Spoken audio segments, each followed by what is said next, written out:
Aku berteriak sekuat tenaga, teriakan yang bahkan aku sendiri nggak yakin keluar sebagai suara atau cuma tertahan di tenggorokan. Tanganku refleks membanting setir sedikit ke kiri, lalu ke kanan.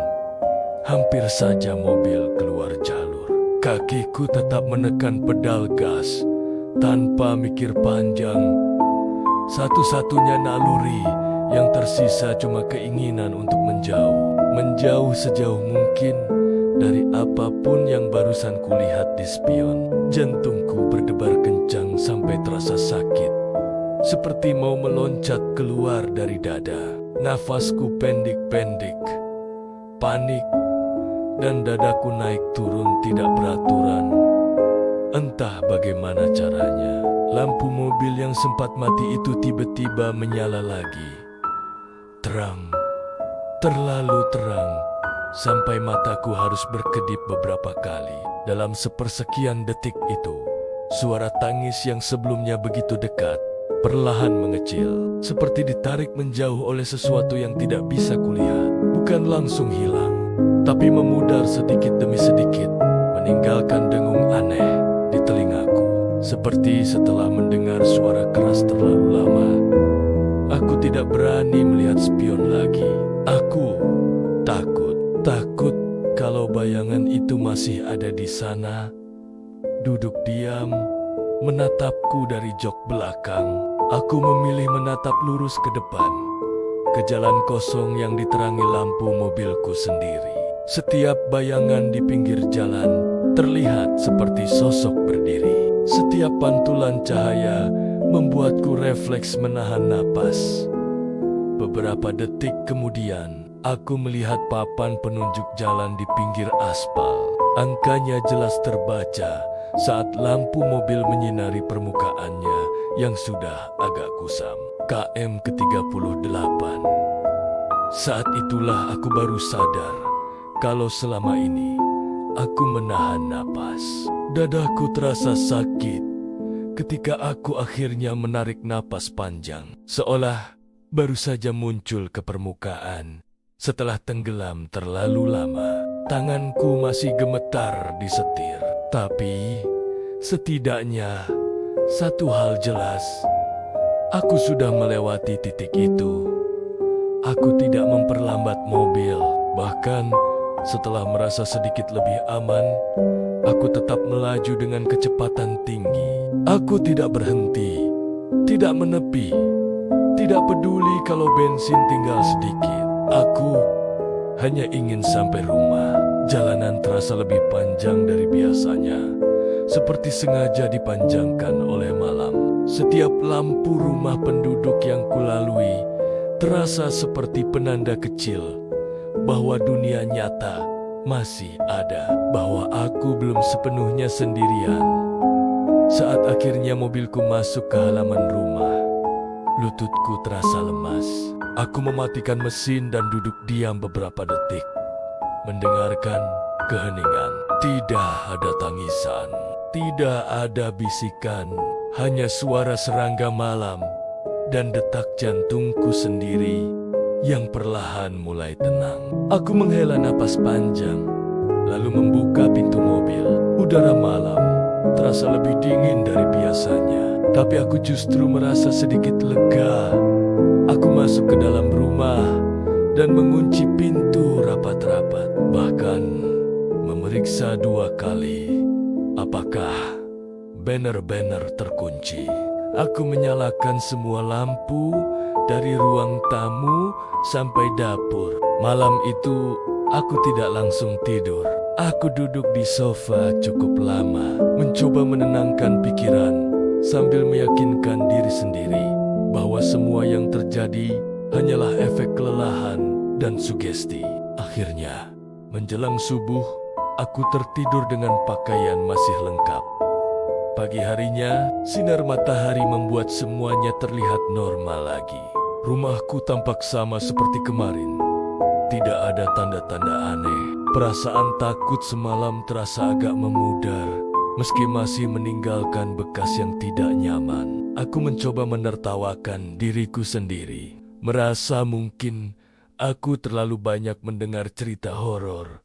Saat aku menyapu halaman, aku melihat tetanggaku lewat. Dia orang yang sering bepergian malam dan sudah bertahun-tahun bolak-balik lewat jalan Pantura. Tanpa berpikir panjang, aku memanggilnya dan menceritakan apa yang kualami. Awalnya dia mendengarkan sambil santai, tapi semakin aku bercerita, ekspresinya berubah. Senyum tipisnya menghilang, digantikan wajah serius yang jarang kulihat darinya. Setelah aku selesai bicara, dia terdiam sebentar. Lalu dengan suara pelan, hampir berbisik, dia bilang bahwa di KM 37 itu memang pernah terjadi kecelakaan bertahun-tahun lalu. Seorang perempuan ditabrak kendaraan besar di malam hari. Katanya, dia masih hidup setelah kejadian itu, tapi ditinggal sendirian di pinggir jalan. Tidak ada yang berhenti, tidak ada yang menolong.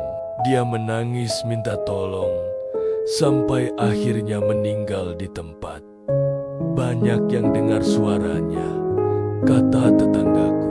Katanya, dia cuma mau ditemani. Tapi kalau ada yang berhenti, dia ikut. Kalimat terakhir itu membuat bulu kudukku berdiri. Aku tertawa kecil, mencoba mencairkan suasana, tapi di dalam hati ada rasa dingin yang tidak bisa kujelaskan. Aku pamit dan masuk ke rumah, membawa cerita itu bersama pikiranku sendiri. Sepanjang hari aku mencoba sibuk, membersihkan rumah, menonton televisi, apa saja agar tidak memikirkan kejadian semalam. Malam datang lebih cepat dari yang kuharapkan. Setelah makan malam, aku masuk ke kamar lebih awal. Aku mematikan lampu ruang tamu dan dapur, menyisakan lampu kamar yang redup. Saat aku berbaring di tempat tidur, rasa lelah akhirnya kembali datang. Mataku mulai terpejam, dan aku berpikir mungkin semua ini benar-benar sudah berakhir. Lalu aku mendengarnya, pelan, hampir tidak terdengar, seperti suara yang muncul dari balik dinding. Tangisan, suara perempuan, sama persis seperti yang kudengar di jalan semalam. Nafasku langsung tertahan, mataku terbuka lebar, menatap lenggit-lenggit kamar yang gelap. Aku mencoba mendengarkan lebih jelas, berharap aku salah dengar. Tapi tidak, suara itu nyata, datangnya dari arah ruang tamu. Aku duduk perlahan di tempat tidur. Tubuhku kaku, setiap sel di tubuhku seperti menolak untuk bergerak. Tapi rasa takut memaksaku untuk tetap sadar. Tangisan itu terdengar sedih, panjang, dan seolah penuh kelelahan. Aku tidak berani berdiri. Aku hanya duduk, memeluk lutut, mencoba menenangkan diri. Tiba-tiba, suara itu berhenti. Keheningan yang menyusul terasa lebih menakutkan daripada tangisan itu sendiri. Aku menahan napas, menunggu, dan di tengah sunyi itu, aku mendengar langkah kaki pelan. Sangat pelan, tapi jelas. Langkah itu mendekat ke arah kamarku. Setiap langkah terdengar berat, seperti kaki yang diseret. Aku menatap pintu kamar yang tertutup. Jantungku berdetak begitu keras, sampai aku takut suaranya terdengar keluar. Aku ingin berteriak, ingin lari, tapi tubuhku tidak mau menurut. Dari balik pintu, terdengar suara napas. Lalu sebuah bisikan lirih, begitu dekat dengan daun pintu. Aku sudah ikut pulang, Mas. Saat itu, aku sadar satu hal dengan sangat jelas. Apapun yang kutinggalkan di KM 37 malam itu tidak pernah benar-benar tertinggal di sana.